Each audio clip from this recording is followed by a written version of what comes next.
Welcome to the Viking Age podcast, the official podcast of the VikingAge.com. My name is Schad. I write for the Viking Age zone coverage, bringing you the news and the Brookings Register. And we do this every Monday with a late week episode right here on the Viking Age YouTube channel. We're in podcast form on Apple and Spotify the very next day. But however you consume us, make sure you like, comment, rate, and subscribe, so you never miss a new episode and we can spread the word to the masses. Let's get to our late week guest. You've probably seen her work all over social media, TikTok, Instagram, X, Twitter, whatever you want to call that. She is basically everywhere. She works for Hurrdat Sports as well as 10K Takes. Like me, she is a native of Southern Minnesota. Her name is Marissa Voss. Marissa, welcome back to the Viking Age podcast. Thank you so much for having me. I'm so happy to be here. I love talking about podcasts, more specifically talking about the Vikings. I'm even wearing my fangirl sweatshirt right now, so I'm ready to talk Minnesota Vikings.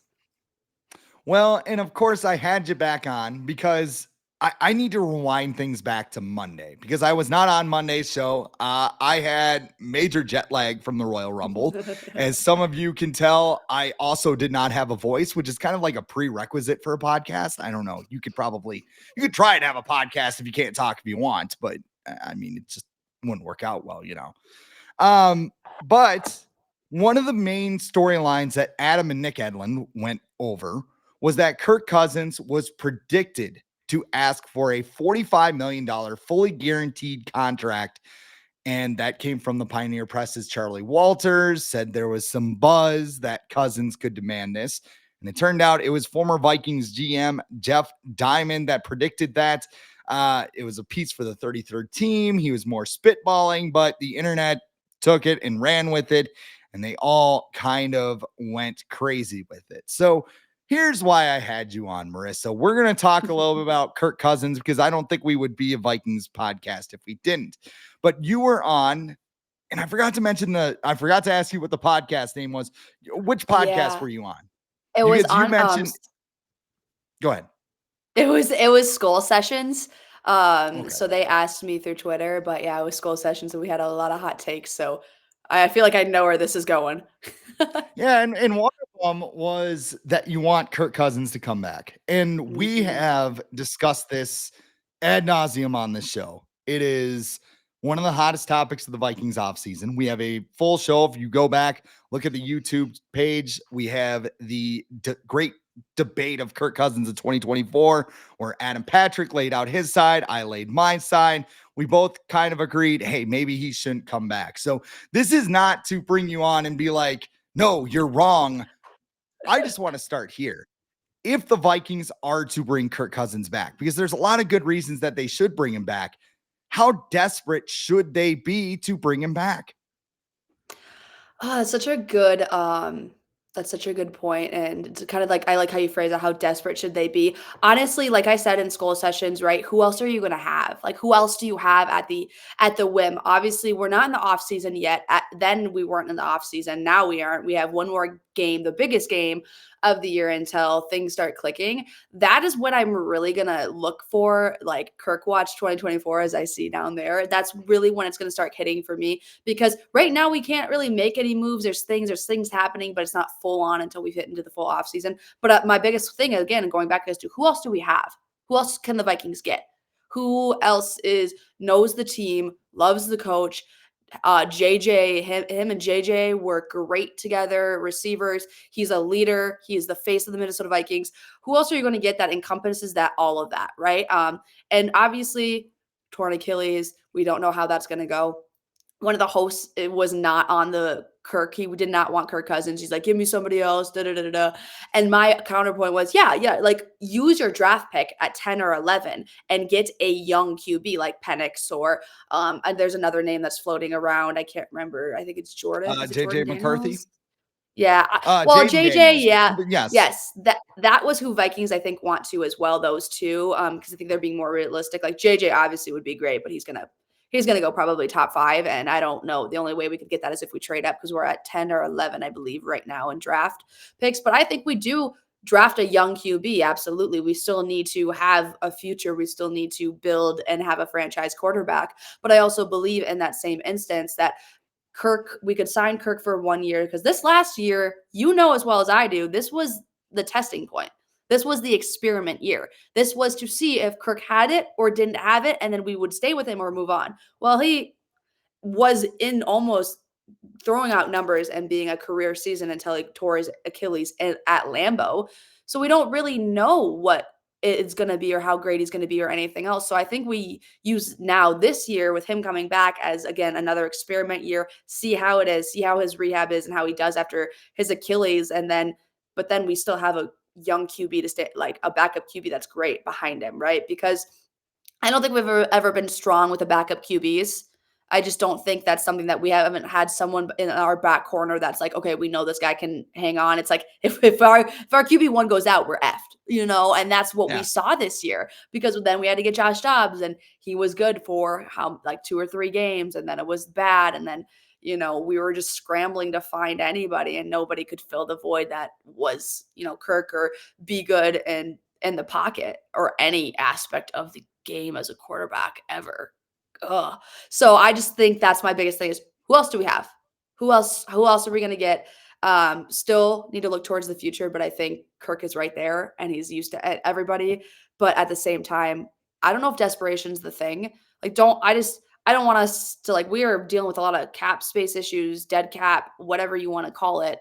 And to throw all of our money at him when we still have to figure out JJ and, Danielle Hunter and what about Harrison Smith and a lot of these other question marks. That's like the biggest thing for me that I love Kirk. I want Kirk back. I would think that we need him back, but also how I don't want to break the bank for him. So and that's like asking a lot. Yeah, hold on to that thought about who else do we have? Because that's going to come in handy later in the show. Okay. But I've always been on this thing. Like some people think on Twitter, I'm actually, compared my Twitter persona, so to speak, is like way worse than me as a human. Like if people just know me on Twitter, they're like, oh, that guy's an asshole. He like fights everybody about Kirk Cousins. Like you must hate Kirk Cousins. You must want him to get ran over by a bus or something. I'm like, no. That's not what I want to happen to Kirk Cousins at all. I've said it before. He is a consistent option. He is someone that can go out. You know what you're getting. 4,000 yards, 30 touchdowns. Outside of this year, he's going to start every game for you. And I think that's kind of like the comfort level. It's like a nookie blankie, so to speak, where, if everything else is going wrong, you still have Kirk Cousins and he's going to go do his job. You just need to build the pieces around him. The problem has been, whether it's been Rick Spielman trying to draft around him, whether it's been salary cap issues that have limited them in free agency, what they can bring in for immediate help, it just hasn't happened. It sounds like this $45 million thing is something you would probably throw out over some beers. Like he's going to ask for 45 million. Like he's going to ask for the moon. Why stop there? But I mean, I think at some point, they do need to draw the line and kind of like look at reality. This is a team with a lot of holes, not to the point where they're going to be 17 game schedule screwing me up, 2-15 a year. But they're also a team where they do need help on the defensive line, especially if Danielle Hunter leaves. They need to replace him. Is Harrison Smith gone? Can they replace him? They might lose Dalton Reisner. They need a third receiver if KJ Osborne leaves. There's a lot of moving parts and a lot of parts that need to be replaced right away. I think that all needs to come into consideration when they decide whether or not to bring Kirk Cousins back. I agree completely. I kind of said that at the end, like towards parting. So it's a really good, that was a really good transition point for all of what we just talked about. But we do have to be conscious of what's going on right now because we do have a lot of moving parts and figures and we need to fill the gaps and fill the holes. But at the same time, we can't give all of our money to Kirk Cousins and then have absolutely nothing. That's unfortunate. We still need a football team. Kirk Cousins isn't going to be the only one that has a football team. We are a team.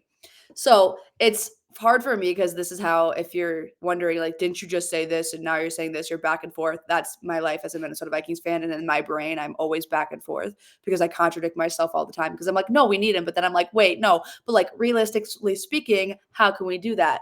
but I want him, but we need him, but we can't, but we can. So I think that's the biggest thing right now with the Minnesota Vikings is we still need to figure out JJ. We still need to figure out Harrison, Danielle. I don't know if Danielle Hunter is going to be back.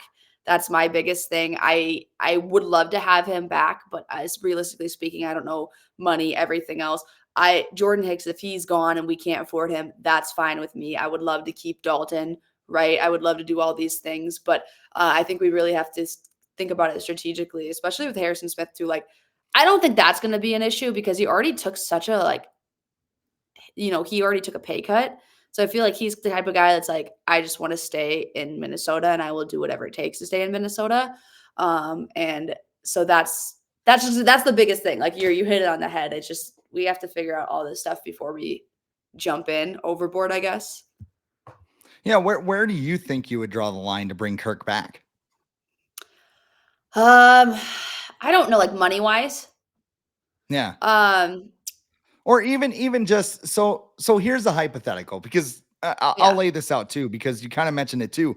I think a lot of fans wanted the Vikings to do what you want them to do. Re-sign Kirk and then go draft a quarterback in the first round. mm-hmm. I guess my issue with that has been, if you re-sign Kirk, you're basically saying we can compete in 2024 because if you have a 36-year-old Kirk Cousins coming off a torn Achilles, I mean, he said himself he wants to win.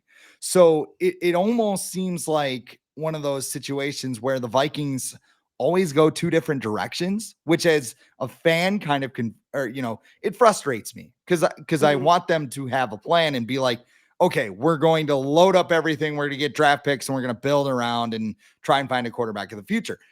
Not a lot of fun for a couple of years, but it's a plan. If they bring back Kirk Cousins, I almost want them to go full bore. All right, we are going to go all in. We're going to kick money down the road. We're going to bring guys back. We're going to draft an edge rusher in the first round. We're going to do all of these things, and we're just going to try and figure it out. But I also look at this team and I go, how much more can you get?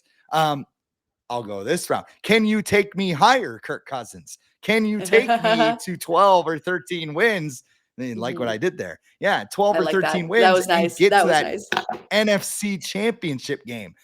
I don't know if they can do that. And two, if you are looking to draft a successor in the first round, it's kind of like Kirk Cousins is going to know that and be like, hey, I want a little something extra. I want another year guaranteed salary. I want a couple extra bucks. And, it makes me not want to be a general manager because like we've been talking about, there's like balance here. And at some point it's kind of like, all right, you have to, like the Justice Lady, right? One arm's a little bit further than the other. Yep. I think the Vikings need to figure out which arm is going to go down. Yeah, that's such a good point because like as you were talking and making all of those like bullet points and points, I was thinking, yeah, that's so true. Like I want to sign Kirk, but I also want to draft a franchise QB. But does that live in the same conversation? Can those 2 points and those two entities live within each other? I don't know if they can. I don't know if we can sign Kirk and then also get a QB because that's a great point. If we're signing Kirk and we're doing that, he's going to want to ask for more money. We're going to have to figure out and do, okay, well, now can this team take us there? Can it do it? And I remember on school sessions, one of the guests was like, do you think you can win with Kirk? Because he backed me in a corner. He kept asking me trick questions. I was like, okay, hey, listen, like, you know what I mean? So I would agree with him. And I was like, but one of the things he said was that I was like, I want like Kirk, I want Kirk, blah, blah, blah, blah, blah. And he goes, well, can you win with Kirk? Can you go to the postseason? Can you get past the first round, second round, NFC championship? Do you think you can win? And then I was kind of like, well, I don't know. I mean, yeah. And he's like, you just sound so hesitant. And for me, yeah, kind of, because his track record hasn't shown that he can do that. But I'm also just like the Minnesota Vikings fans. I'm just like so hopelessly optimistic about everything and about, about Kirk and about this. So I'm like, no, I think he can do it. But in like reality, I think you have to build a team around Kirk. I don't know if Kirk can do it with limited options. I think you have to build the entire team around Kirk. You have to have him have great defense, an offensive line, a defensive line, a secondary. You have to have him have weapons. You have to give him the backfield with the running backs. Like you have to build a team around him so then he has those weapons, can utilize them, and then think maybe, yeah, we can do far and we can do damage, but we have to again have those pieces. And I think when when Kirk Chains happened and, two seasons ago, I think we saw that. I think we were evident of that, but it didn't end in our favor because obviously we got out in the first round. So that's my biggest thing is like, I think those two we either need to, I would love, the ideal world is for us to draft a young QB and then sign Kirk. But if we need to do one or the other, like, I think maybe signing that QB, because it could end up to be a Jordan Love situation or a CJ Stroud situation where they do take us and they do show promise, or we spend and we gamble and we don't sign Kirk and then we draft a young QB and then he just doesn't do well because sometimes college football players don't translate to NFL. Colt McCoy, big point of Yeah. that. Colt McCoy was great at Texas, was amazing. My brother loved him. And then Bryce Young. Bryce Young, yes. Yeah. I mean, yeah. Yeah, we're gonna just start shouting out random draft busts, just like, you draft bust. Here we go. Yeah, it's like a quiz session, but I think it's just it shows how complicated this decision is. It's not as cut as dry as, hey, let's let Kirk leave, let's go draft a guy, let's have our successor. Like, you have to think of all these things, and I kind of want to get back to one of your original points where you say, who else do we have? And funny you say that, because this is the one argument I hear the most about Kirk. It's like, some people are afraid, if you say Christian Ponder's name 3 times into a mirror, you'll actually get blocked on Twitter. It's funny how you say that. Yeah, exactly. Like, oh, I've been blocked. I don't understand what happened here. Others fear that every veteran quarterback out there is either Josh Dobbs or Nick Mullins. And while it is, those guys were available for a reason. They're both journeyman quarterbacks. Nick Mullins has shoot to thrill blaring in his brain at 11 at all times. Just like, all right, Nick, we're going to go out here. You don't need to force the ball in there. He's like, no, full send, bro. I got this. And then next thing you know, he's throwing 4 picks. I came up with a game, and this will both kind of take turns here, but basically what I did was I found a list of quarterbacks that could be available either in free agency or maybe by other means that could kind of serve as a replacement for Kirk Cousins, or maybe just a stopgap, so you can do that. Hey, let's get a stable option right now for 2024, live in the future, as Kwesi Adolfo-Mensah would say, and still get an option for the future. So basically what I said was, as I look down, I did not set up my outline correctly for this, but we're going to use a $37.5 million baseline for Kirk Cousins, because PFF said he's going to get about $30 million a year. Diamond said about $45 million a year. So we'll just ask in the middle, and that's still a raise, which, hell yeah, if I'm Kirk Cousins, I'm asked for a raise after the way this season ended. Like, did you see those quarterbacks? Like, pay me, dude. Exactly. And we're also going to use, for the alternative options, the projection from over the cap. So if you go on their player page, there's a little yellow thing that says value. We're going to use that number here. So, Marissa, are you ready to play? Who else are you going to get? Yes, I am. Whew, I'm so excited. You're just, your palms are sweaty. So your knees excited. are heavy, just like Eminem in 8 Mile. But let's do this. The first one I have for you. Would you rather have Kirk Cousins for $37.5 million or Baker Mayfield for $32 million? Oh God, I just love Baker. So that's not a good one for me to start off with, because I am a big fan of Baker Mayfield. I think he's great. I think he's I think he's great. He just needs a team. Like, his inconsistency and like jumping and everything, that's hard for me, because a lot of people are like, oh, Baker this, Baker that. Like, I think he's a great quarterback. I just think he needs to find his right home. He's kind of like Kirk Cousins. He's younger. He's more evasive on the run. But also at the same time, like, there are some moments when he's pretty inconsistent, like Kirk Cousins, and he maybe throws some picks. Oh, It's tough, isn't it? oh, I don't know. If it were me, I feel like I would go with Baker. I feel like Little I don't know. I just like I don't know. That one's so hard for me. I feel like I might go with Baker just because he is younger. I think that's a big thing too. But also at the same time, like let's say we go with Baker and he's a bust. Like, but I do think that he has his moments and he is younger, and that is something that obviously is better. And, Kirk's biological clock is ticking a little bit too. But I feel like I might go with Baker, and especially since it's like 37.5 million, 32 million. You're still getting younger QB. You know what you get with Baker sometimes, and then it's saving you money. And I think the thing that would benefit the Vikings with Baker is that it wouldn't all be fully guaranteed. Like, Mhm, there's a good chance that when you sign Kirk Cousins, that's going to be iron. Maybe, and I mean, maybe Kirk's kind of like, hey, you know what? If you want to fully guarantee my first year salary, do 50% in the second year, we can do whatever there. I like Minnesota. I want to stay, all those things. I mhm, just don't get a vibe that he's willing to do that right now. So until I see it, I have to assume that's what he wants.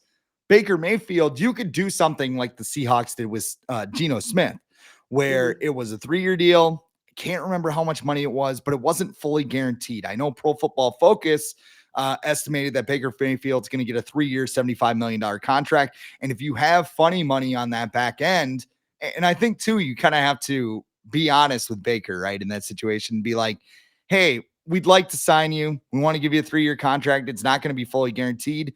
We're going to take a flyer. It's probably, and I mean, that wouldn't be a situation where you would sign Baker Mayfield and like trade up to 3, because like everybody would be like, what the hell is this? You would probably wait into the second round.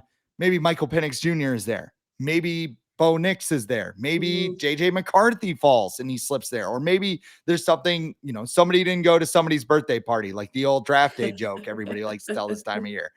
Like, I think this would be a good one. You could take a guy, you could still be serious about that quarterback of the future. Mhm. And then if Baker balls out, you have 2 good quarterbacks, and maybe you can flip that other quarterback for an asset. Yep. Or maybe you flip Baker for an asset. I don't know. Yeah. I guess between the two, unless Kirk is willing to kind of make some concessions here, I'll go with Baker Mayfield. Okay, good. Um, I thought I was like gonna get like canceled for that, but I'm so happy you agreed with you're actually me. you're actually off the show now. This has gone off the Get rails. out. Why would you ever Get out. like? I'm just gonna spend the rest of the night spamming your Twitter account, just being like, "Can you believe what this is?" Just like 6 Baker different social Mayfield. clips. Baker Mayfield. Who would have done Baker Mayfield? Just like first take or something. All right, Oh let's get on to the gosh. second one. Kirk Cousins for $37.5 million, Mhm. or Uh-huh. Ryan Tannehill for $7.1 million. I'm not a huge Ryan Tannehill fan. I This is an easy one for me. I'd go Kirk. I just I lean, yeah, I lean Kirk here as well. mhm. You're saving a lot of money with, like, nobody's gonna get excited over Ryan Tannehill, right? It's Like, even Ryan if Kirk, Tannehill, you know? yes, It's like, if Kirk Cousins comes back, there'll be some section of the Vikings fans that'll be disappointed, but I think everybody be like, yes. all right, Kirk's back. Like, Yep. hey, Kirk just left and we're going to sign Ryan Tannehill. And everybody would be like, Huh? all right, yeah, Okay, a mid quarterback? That's great. That's awesome. we're And then it's just like excited. mediocrity, you stay in mediocrity for the rest of your life. Here's what I would say with Ryan Tannehill. He's old enough where he's going to know his role, right?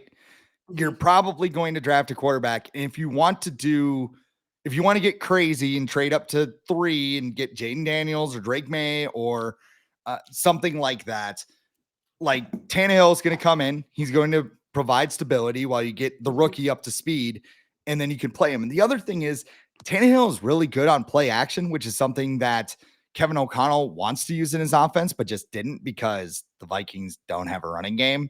RB1 Alexander Madison didn't exactly work out, but if Kirk gets a better offer and he's just kind of like, I want to go over here, you kind of got to act quickly to get something in place, unless you think Jaden Daniels can just start from day one.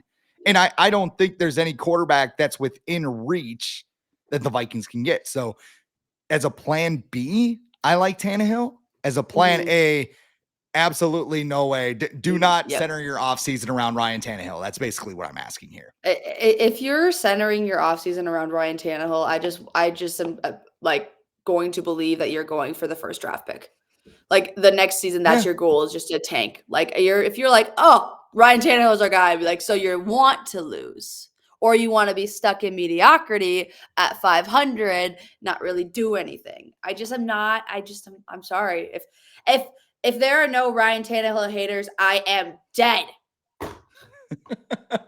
There's probably a whole bunch of Tennessee that were just like, we need to get rid of this guy. We need Yeah. to go to Will Oh yeah. Levis. Like, I've had enough of this. Hmm. This next guy is probably in the same vein, but I'm going to mention him anyway. Kirk Cousins for $37.5 million, or Gardner Minshew for $8.75 million. See, this is so funny because I just think Gardner Minshew is just the most just a character. Like, I just love him Yeah. because he's such a goddamn like, he lives in a van down by the river, like Chris Farley, like, in the off season, I just live in my van, I go do stuff, and he's like, he has the handlebar mustaches, and moms and milfs are just loving him. Like, that's what immediately pops into my head with Gardner Minshew, but I also believe what also then secondary pops in my head is a fad. I feel like he's kind of almost like a fad you get into, and then his appeal wears off, things wear off, and it's all of a sudden you're in a triangle scheme, and you're like, whoa, what happened? You promised me this, and now I'm stuck buying stuff and da da da da da. So I would take Kirk. I wouldn't even. I like Gardner Minshew because I think he's again funny. I think his backstory is crazy. He's a wild dude, but I just don't think that he is again the same thing, and he's in the same breath as Ryan Tannehill, where I'm like, I guess. I So don't know. here's my counter here, because Okay. I will mention that I'll be devil's advocate. I would Okay. pick Kirk Cousins, but I will say this. One, it would be a goddamn blast to have Gardner It Minshew as the Vikings it would quarterback, be because like, so fun. if you liked Case Keenum, like, go get a guy that looks like, I mean, you're not going to get this. This is wrestling reference, but go get a guy that looks like he's about to have a 5-star banger at the Tokyo Dome, because that's what Gardner Minshew looks like. He has no fear. He's willing to chuck it up. If you give him Justin Jefferson and say, hey, there's number 18, throw him the ball as much as possible, it'd be like, got this. Like, the Colts almost went to the playoffs with Gardner Minshew starting a majority of the season. They had Anthony Richardson, but Minshew was kind of that backup guy. And I think the other thing with Minshew too, if you sign Gardner Minshew, if Kirk leaves, he's a great insurance plan. We just got done talking about, Yeah. hey, what do we do here? So again, this is like a good trade-up scenario quarterback. If you want to just sell the farm, give the cow the beans and everything like Brett Coleman said to try and get a top quarterback, you can have him compete with Gardner Minshew if he's not quite ready. You can have him sit behind Gardner for a month or so, then have him come Mhm. in. If an Anthony Richards situation happens where he goes in there and he gets hurt, like, you can turn to Gardner Minshew. A lot of things going on, a lot of things you can do. I like this as a stopgap plan if the Vikings have to turn to it. I agree. That's very good points. Let's move on to the next one. I Okay. got 3 more after this. Kirk Perfect. I love Cousins this for game. 37. What's that? I said I love this game. This is so much fun. Kirk Cousins for $37.5 million, Mhm. or Russell Wilson for $25.8 million. The whole Russell Wilson, I'm gonna grab the mic because I'm very passionate about this. The whole Russell Wilson thing where they're like, should Russell Wilson come to Minnesota? Shut up. Shut up. Go in time out. Go sit in the corner. You've been a very bad boy, girl. Go. I just don't think that I just think I don't I he was great in Seattle, but once you took him out of Seattle, I just Broncos country, let's ride. Like, let's ride what? To like the subway. I don't know. Like there was just no appeal to me. I don't think that Russell Wilson has ever been that great except for when he was at Seattle. Like when he was at Seattle, he was my fantasy football, like he was my QB in fantasy, and I almost won my league with all men. That's how like good he did every week. He was a lock. I was like, Russell is going to just cook for me. He is going to get me all these points and I'm gonna win. And I did. He did every single week. He showed out. And then he goes to the Broncos and he just isn't the same QB. I just don't see him being that. And I think maybe it's because he's at the Broncos, or maybe because again, it's the age clock, it's the ticking time bomb, it's you're getting closer, maybe you're a little losing, maybe this or that, or maybe you just don't have the skills that you did have, right? Like what did he we had like TJ Lockett up there, and then he had I'm forgetting the really big name in Seattle. Why am I forgetting his name? DK Metcalf. Thank you. Thank you. He had DK, Yes. which is another side note. I also had DK Metcalf and Russell Wilson, Seattle on my fantasy team. That's also another reason why I dominated that year. It was great. It was a great time for Marissa Voss. But I just think that's a living in the past. And I just don't know if I see a future with Russell Wilson. So everybody's saying that. I'm like, no, I would rather take Kirk. And I know that might be crazy, but if we're talking about if he ever starts playing the way he did in Seattle, like he did, I would probably take Russell, but I just don't see that happening. He just has looked not like himself, and I think it really shows. So I feel like in this one, it's like if he can play like he did in Seattle, I'm taking Russell. If he played like he did in Broncos with like cooking the way he cooked, where he burnt all of his food and everything, then no, I'm not letting him cook in my kitchen. I feel like he got off the plane in Denver and just got like a contact high or something. Just like, it's like it's like one of those stoners cooks, like where they go to the Taco Bell test kitchen and be like, it's a quesarito, except it's not a quesarito and it's on fire. Both of those things would be pretty bad. I don't think he'd be a good fit for the Vikings. Because Exactly. he plays out of structure a lot. He doesn't use the middle of the field. He's not a quarterback that just stands in the pocket because he's barely 6 feet tall and he can't really see around there. It's kind of like how Kevin O'Connell tried to turn Josh Dobbs into a pocket passer, right? Where Josh Dobbs, when you let him play backyard football, he can do some things, some good, some bad, but you can win a couple of games with him, and the Vikings did.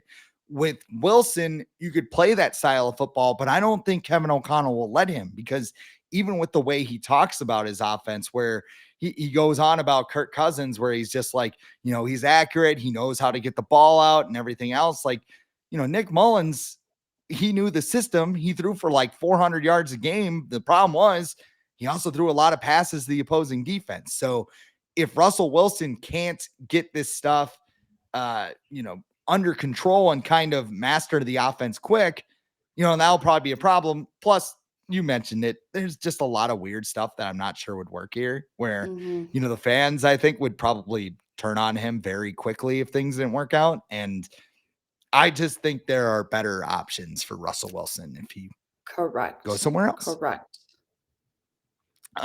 Let's move on to the next one. And this one's going to get a little bit weird.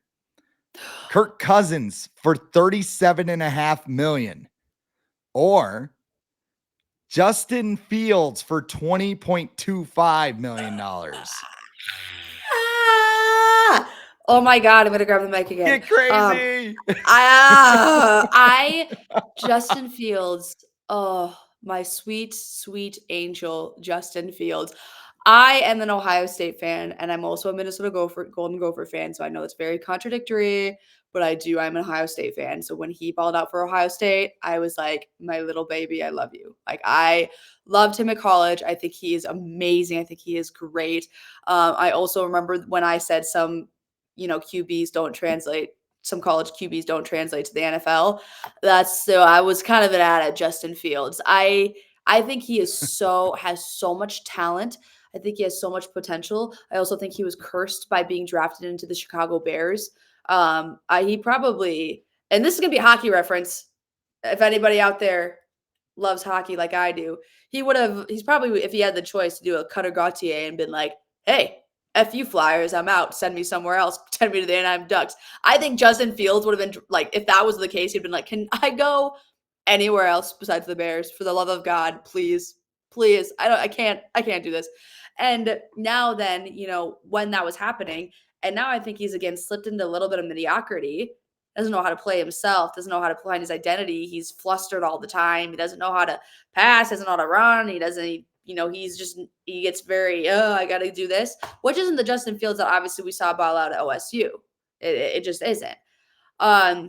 So with this one, I don't love it, but I do think if you take Justin Fields out of Chicago and you put him somewhere else, I think he will do very well.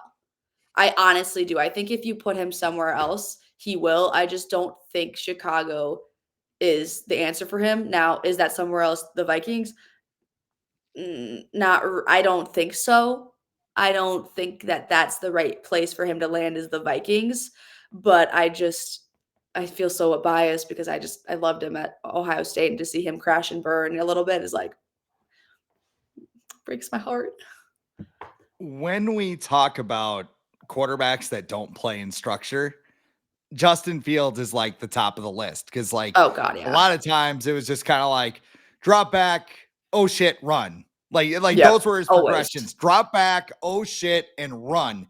I don't think that was coached that way, but it also was, like you mentioned, like everybody kind of talks about the car, right? That's, Phil Mackey and those guys on Purple Daily always talk about driving the car and building, the foundation. That's why the Vikings take Jordan Addison. That's why they have Justin Jefferson. That's why they need to build a team around Kirk Cousins, right?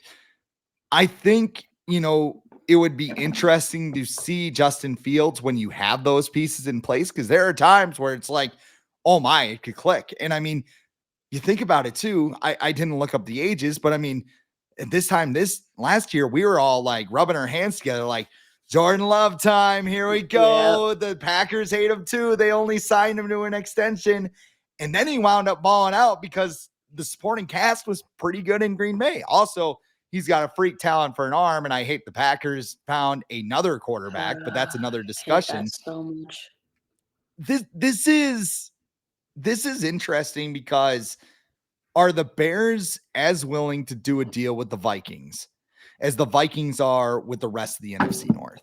Like a couple years ago in the draft, Kwesi made that deal with the Lions, where he dropped down past Kyle Hamilton and Jameson Williams. Vikings fans may have heard about that. And, then he trades with the Packers like a couple hours later to get more picks. Like, would the Bears be willing, hey, Justin Fields doesn't want to be here. We don't really want to, poison the well with Caleb Williams coming to town. Let's just get rid of him. The Vikings are desperate. They're going to give us a second round pick and we'll just see what happens there. But I think this would be a very intriguing high upside thing, because I don't think you would draft a quarterback in the first round if you did this, but you sure as hell would draft one in the second, I would think. And if both of those options don't work, you're going to suck anyway. And you might be in that top 10. You might be in a position to take or even trade up for a quarterback next year when you have more draft capital. So it's super intriguing. Justin Fields at Ohio State, you mentioned it. He was insanely accurate at finding guys. And I mean, some people were saying too, like Bo Nix, he's way older. He's 24. And a lot of people are kind of giving him slack. Like, he only throws the open receivers. Well, what do you want him to do? You want him to throw like triple coverage, bro? I got this. Yep. No. Like he finds the open receivers. I think that's a good quality. I think there's a balance again of, finding the right guy, but I wouldn't be totally against it. I will put it that way. I don't want it to happen. Like, that's not option number one on my list. But again, like a lot of these, if the Vikings were like, hey, we're going to roll with Justin Fields this year, I would go, see how this shit goes. Yep. Yeah. I think he has a lot of potential. He just is also a QB that you cannot contain. Like you said, he's just one of those guys where he's like, I just think he'd be a great like running back. Like if he ever like was like quarterback stuff for me, like I'm like, you could be a star running back, dog. You could be our running back one if you want to.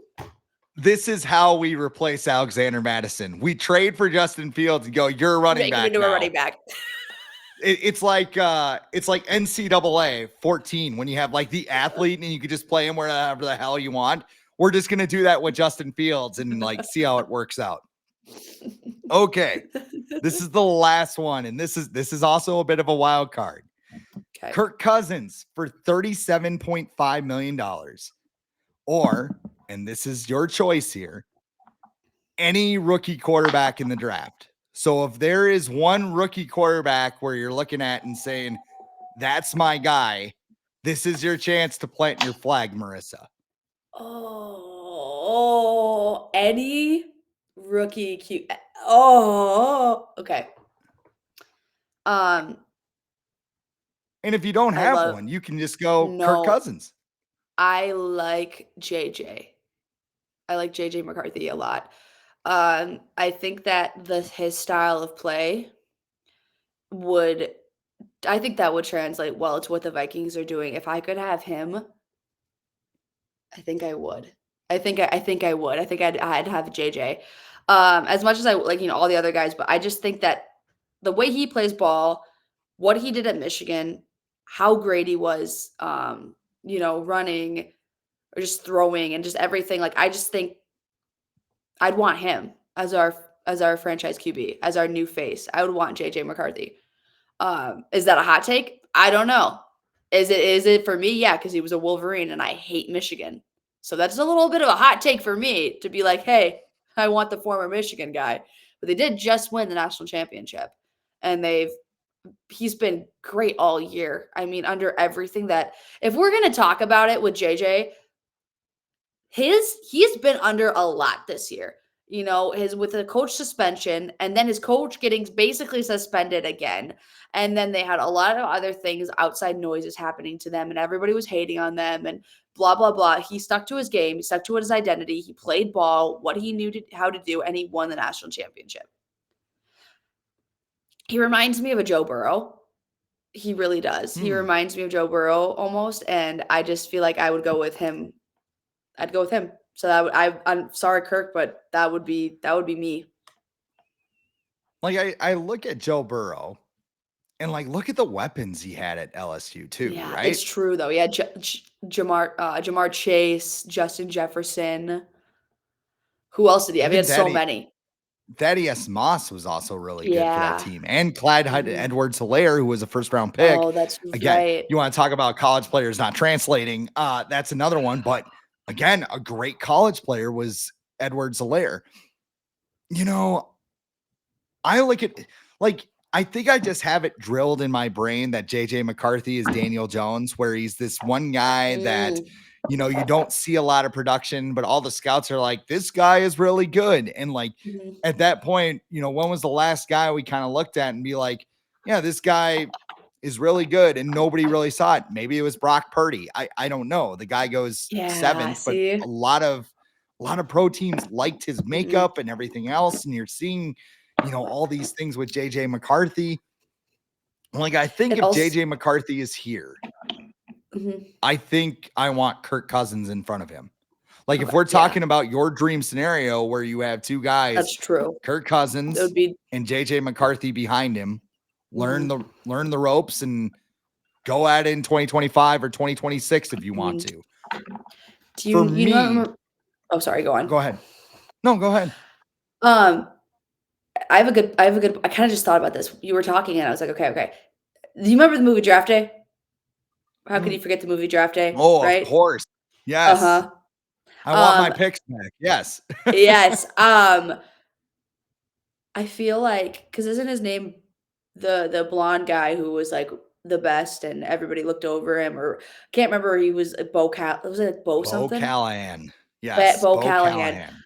I kind of had an epiphany when you were talking. I feel like a lot of people almost, it's like JJ McCarthy is like a Bo Callahan.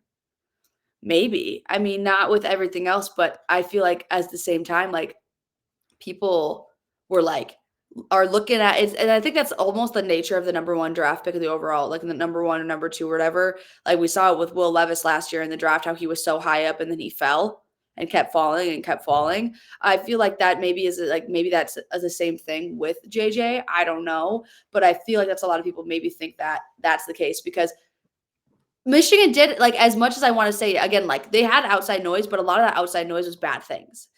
And then also, like, they treated, like, Harbaugh Jim was just dead, "Oh, yeah, we gotta play for our coach." Like, he's suspended for how many games because of something else, and the Connor Stallion thing, and all this other crap, and stealing plays. Like, shut up. Shut up. You're not like, this isn't what we're doing. "Oh, I just wanna." Oh. So I think too, like, I like to play devil's advocate, and I also think, though, like, if there is a flaw within JJ, maybe he is a tendency to have maybe he would be a Bo Callahan, a characteristic flaw or da da da da da. What saying? I'm not saying that, but I also think like for some reason you said that and that sparked like a thought inside my brain. I don't know if that what you think about that, but that's an interesting There's thought. there's always someone that falls.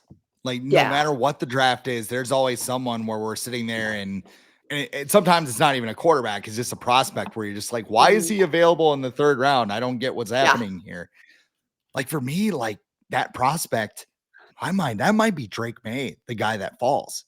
Because Oh it's yeah, already starting really? to happen a little bit where Oh, that's true. That's a good point. people are talking about his footwork. People are like, Mhm. he wasn't as good last year at North Carolina. I don't think he's gonna like fall to the third round, but like if he fell to 11, I wouldn't be surprised. Um, I mean, if you are just going to sit and wait for the quarterback to get there, there are worse quarterbacks who could take a flyer on.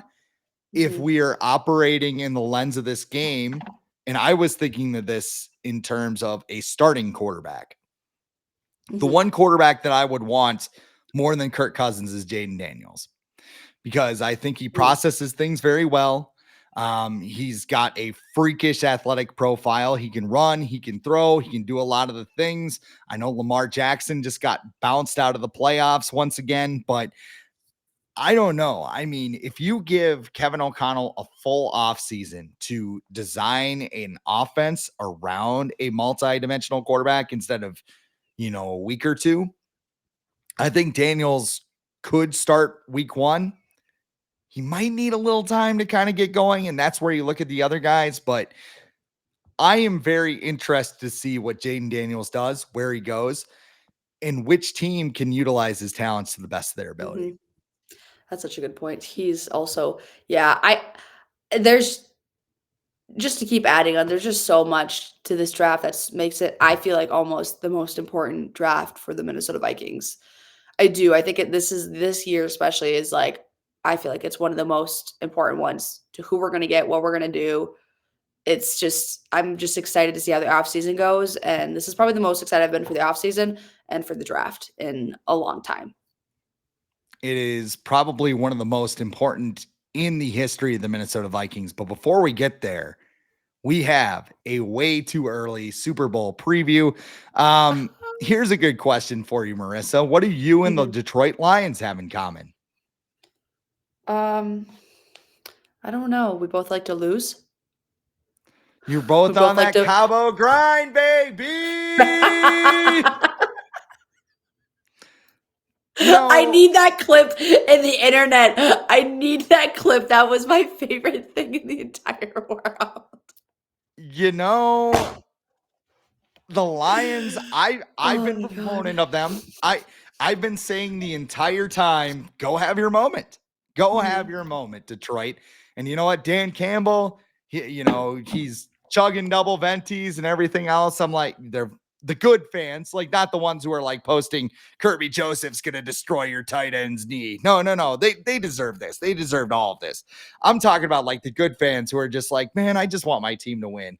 They Mhm. experienced pain at its highest form watching that game. And I mean, I think a lot of people have been asking, do you feel sorry about the Detroit Lions? I don't think sorry is the right word. I feel a little bit like, oh man, that would suck. But I know how that pain feels. I Yep, know how it feels. So exactly. now it's like, all right, we're all even. Now it's 2024. Mhm. 2024. I want to see your team burn in hell. you on TikTok were at a bar with a bunch of Lions fans and you were just like soaking it in. Just like your tears taste like candy type like energy. Like it was Oh, quite incredible actually. it was so funny to me to be at that bar. I wasn't even planning on it, but one of my friends who is a Detroit Lions fan, she's from Detroit, or from Michigan. I think she's from Detroit. Anyways, she's from there, and she was like, "Please watch with me." Like I'm freaking out, so I went. Didn't want to, but I went. I was sober, but I'm sorry. I like love her. I was laughing at her the entire time. Like I couldn't help it. I couldn't help it. The implosion of the like Detroit Lions was so fucking funny. I'm sorry for swearing, but it was the funniest thing to see all of the fans. And also, by the way, like those, I'm sorry, some Lions fans, those Lions fans at the bar, besides my friend, were so rude. They were so annoying and so rude, and they got what they deserved. I don't know. I like for me, like I've met some Lions fans who are really nice, so I feel bad because like there's another podcast, Football for Girls, and they're all Lions fans. And I feel bad for them. But like the Lions fans that were in my face, there was this guy in my face yelling at me. Because I was like, oh, I'm a Minnesota Vikings fan. And then he was like, oh, so you don't want us to win? I was like, not really. And then he just kept like yelling at me, and I was like, I I was like, get out, go, get out of here. So it was kind of funny to see the implosion that was the Detroit Lions fans in the second half because those guys at the bar were just they're wearing the big hats. They had a helmet. They had a Detroit Lions helmet and they were wearing the helmet during the game and just like being stupid. And they got really quiet, especially when 49ers fans come into the bar. Yeah, in the second half, all of a sudden, out of the blue, it was almost like the game was happening incredibly right in front of me. Like I'm like, this is like football imitates life right now. Like we have the Detroit Lions fans running amok around the bar, first half, happier than crap. All of a sudden, second half, here come the 49er fans coming into the bar. And all of a sudden, everything changed. And it was so crazy. It's like the 49ers just blew a conch shell and like all the 40 I have to get to this bar. Marissa is at the bar. She needs our help. And then all of a sudden they all just Literally. came running in to your defense. Mhm, This matchup, Super Bowl rematch from a couple years mhm. ago, San Francisco, Kansas City. Um, what do you think of this matchup? Because I think a lot of people are just like kind of rolling their eyes and Oh, that sort of yeah. things. Like, are you excited to see these teams battle? Mhm. Do you wish either Baltimore? Obviously, you don't wish Detroit made it, but I mean, No. what do you think about this matchup? I was rooting so hard for Lamar Jackson in Baltimore more than I ever have in my entire life. I could not do a Chiefs winning. I couldn't. I didn't want it. I couldn't do it, and they won. The only reason I'm, like, semi-happy because of Travis Kelce and Taylor Swift. I'm sorry. That's the only reason why I'm semi-happy because I love Taylor Swift. I'm a Swiftie, so I'm like, "You know what? Fine. I get to see her happy. I'm okay." But I'm just I think I speak for everybody on this when the Kansas City Chiefs have, like and, like, especially Patrick Mahomes has, like, made me annoyed at them. Like, it's made me annoyed to the point where I'm like, get these clowns out. Like, I don't care how good they are. I don't care they keep winning. I'm just annoyed of it. And I think a lot of like football fans and Americans right now seeing this matchup are like, like the two, like sorry, but the 49ers and the Chiefs, like, this is like the one Super Bowl I'm not really looking forward to that much. I don't really want to watch. There's nothing that's enticing me. If Baltimore was in it and it was the 49ers, I think I would be a lot more happy. I would actually watch. I'd be really excited to see it. But because it's a Chief and the 49ers, I'm kind of like, I just don't really want this. Um, I don't care. I'm going to watch it regardless because I'm a football fan and it's the Super Bowl. But to have the Chiefs in there again and then the 49ers is just annoying. I'm going with Brock Purdy, Iowa State, International Harvester. I want them to win. George Kittle, Christian McCaffrey. Listen, I want that team. I want the 49ers to beat the Chiefs because if the Chiefs win, I am going to like I can't even talk about it. If the Chiefs win, I literally am going to get so effing upset. I'm gonna get so upset. I can't witness the Chiefs win another Super Bowl. I can't do it. I won't. I heard a term on the Ugh. Audible podcast with Sigmund Bloom and Cecil Lammy, and they mentioned America has Chiefs fatigue. The amount of, I don't know if it's hatred or anger or whatever, like that team had a heel turn. Like all of a sudden, everybody loves Patrick Mahomes. He's fun to watch and all this stuff. And all of a sudden, quarterback comes out, and then you have the Bills game and all of those things. And then, some people just can't stand Taylor Swift, which I think I've mentioned this before. If Taylor Swift and Travis Kelce are happy, that's fine. I can Yeah. tell Taylor's kind of sick of this whole media circus thing. Because what did Mhm. they showed her during the Ravens game? She's like, "Go away, please," and then all of a sudden they just cut Yes. away from her. I think it's kind of like, okay, I'm dating a football player. Yes, this is kind of ridiculous. Yeah. I understand this.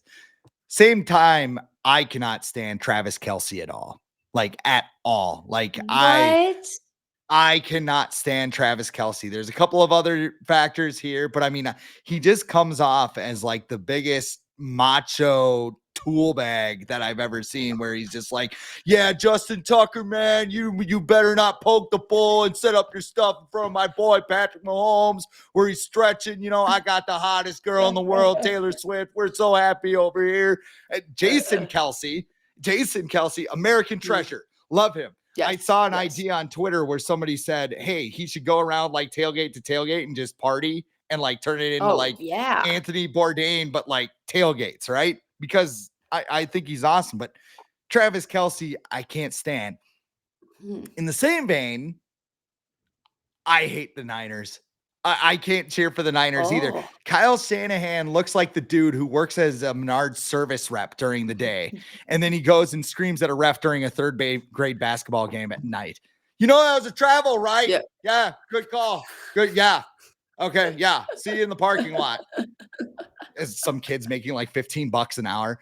You also have Brock Purdy, and I mean, I was listening to the PFF podcast on my way to Florida this weekend, and I think it was Sam Monson mentioned, you either think Brock Purdy is Joe Montana or he should be shot into the sun, which I'm kind of It's thinking about. I'm true. like, that's like everybody, every Yeah. quarterback, like Kirk Yeah. Cousins. Like you either think he's Kirk Cousins, yeah, he's great, or we need to get rid of this guy. I Yeah, can't handle exactly. this anymore. Like it's one or the other. The only guy that I will cheer for in this Super Bowl is George Kittle. The guy's a wrestling fan. Mhm. Guy's a hockey fan because he pulled up to the beauty league. Our friend Kirsten Kroll got to interview her. She interviewed herself. No, she interviewed him. I would have been there. He seems like a genuinely good dude. So, Mhm. hey, if we can get George Kittle a ring, that's fine. I'll swallow my pride. I can't handle another Chiefs win. This is like the Patriots all over again, and I can't handle it. I can't handle Travis Kelce getting another win and getting up there and be like, "Patrick Mahomes, you gotta fight for your right to party. Get off my TV. Go away. Go on your podcast and scream and all that stuff." Like this is no. It's just like the lesser of two evils, like which team you like. It's just one where America's like, come on, like which one do I want? Like I don't even want to choose. Does there have to be a winner? Like I saw a TikTok of somebody, I can't remember, but they're like, can we like all get an agreement that this should be like the first ever Super Bowl tie? Like nobody wins. Nobody wins. Everybody walks home. Nobody gets the rings. Like this is the first time in history nobody wants like anything. Fun fact. That Beauty League game, George Kittle showed up. Very Yes. spontaneous, spur of the moment. I would have been there if I wasn't on vacation. I was working for the Beauty League that year, and they were like, "Oh, by the way, like George Kittle is coming." And I was like, I was up in northern Wisconsin, and I'm not even kidding you. The day before, I was like, I think I'm gonna go drive to Beauty League. And my parents were like, the fuck you are? Like, we're on family vacation. Our entire family's here. The F you are.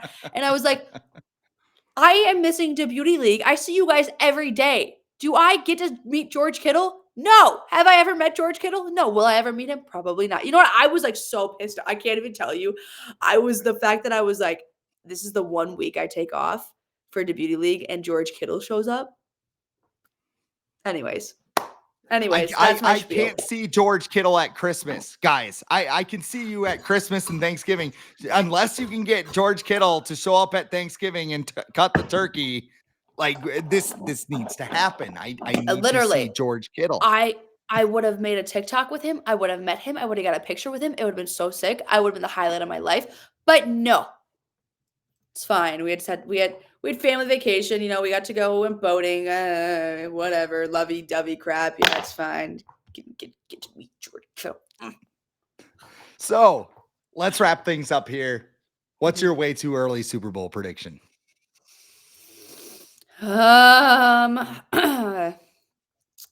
It's really hard for me. I'm gonna go. You know what? Screw it. I want to go against all odds. I'm going against Taylor Swift. I'm sorry. I love her. I just can't.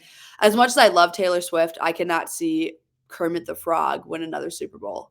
I can't do it. I can't see Patrick Mahomes, Kermit the Frog win another Super Bowl, pay off the refs, make a whole spiel. Brittany Mahomes, you can't beat us. You can't beat us. Spraying champagne.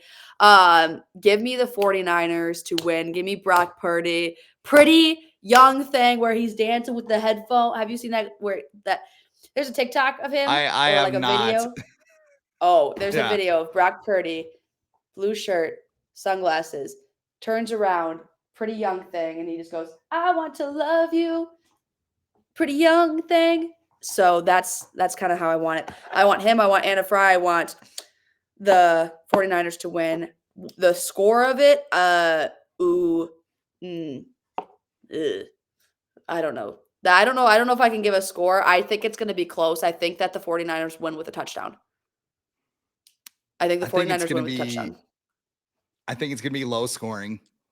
I think, Yeah. it's going to be because like the Chiefs aren't, I hate when people say the Chiefs aren't the Chiefs. Well, they're in the Super Bowl again. So I think they're still the Chiefs, but they also win in a different way than they did.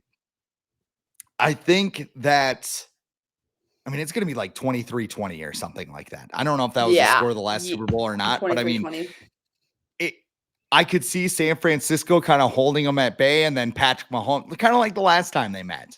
Like, I think Patrick Mahomes could come out, do some Patrick Mahomes things, magically make, Marquez Valdez-Scantling the ball, or, one of the best receivers ever.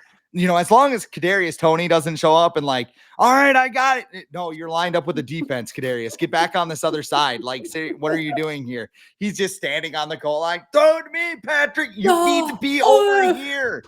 I got this. Come on. Just an we got idiot. this.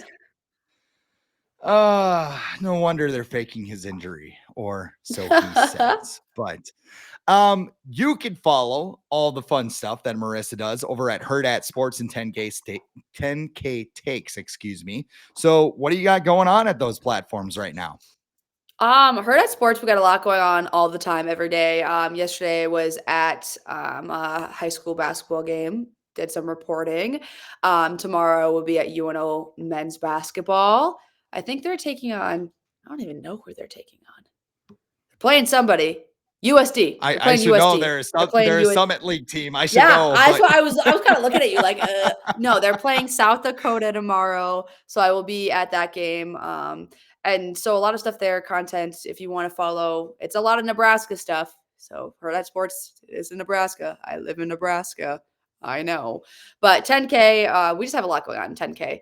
I mean, there is always like, we're transitioning more to doing like almost like a social media company, because we have podcasts. We're still trying to keep with the podcast-ish, but we're seeing more value within social media and within short videos. So we're kind of transitioning to that. So you'll see a lot more with 10K, wild takes, state of school, anything else, more shorter form videos, more that kind of style TikTok stuff. So it's really exciting too. I have a lot of that going on. Obviously, I have a lot of stuff on my TikTok, on my Twitter, on my Instagram.